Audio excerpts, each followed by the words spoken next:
But I think that's happening in part because among the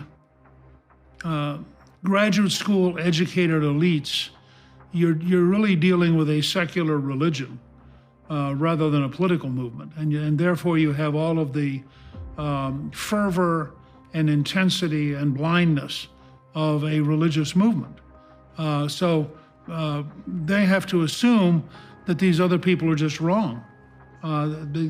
They can't hear them because the messages being sent to them by minorities and by working class whites are messages which are heresy given their secular religion.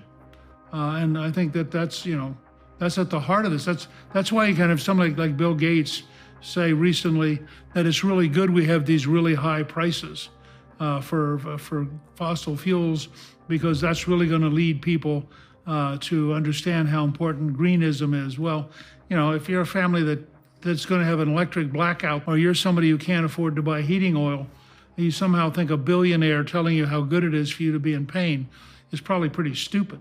Yeah, well, the Deputy Prime Minister in Canada, Chrystia Freeland, said exactly the same thing about high gas prices in Canada at the pump. It's like it's good for people to pay a little bit more when they're filling up their car because it helps them understand just how serious the climate crisis is. And it looks to me like what happens is that the sacred collapses into the political, such that the political becomes sacred for those who are a-religious.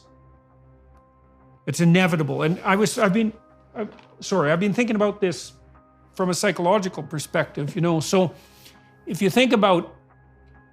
you imagine that we have a hierarchy of conception, such that some things we perceive and conceive of are shallow and other things are deep, and the deep things are those upon which many ideas are dependent. So constitutional axioms, for example, in that manner would be deep.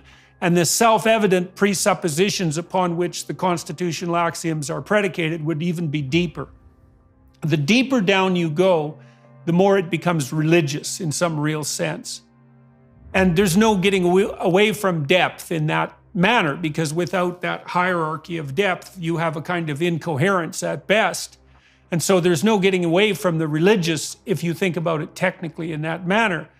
And then if you don't have a religious story or a religious substrate, then it seems to me that what happens is the political starts to become the substitute for that depth. And then we get into a situation where we can't even talk about political things anymore because it becomes taboo.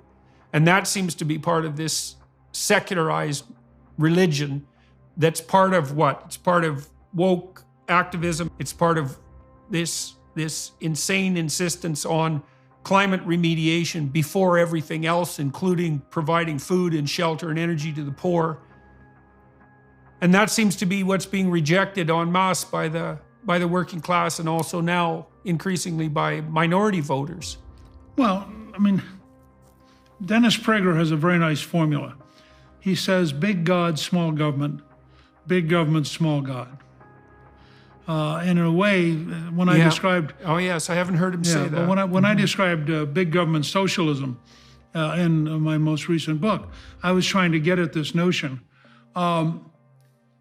What you have in some ways is the ferocity of the Reformation.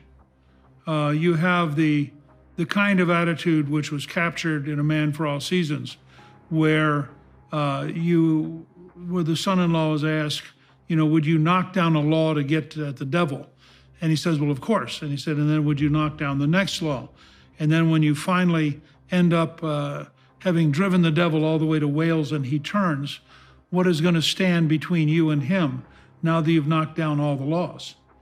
And I think what you have on the left is the ferocity of the Reformation, the ferocity of the French Revolution at its peak,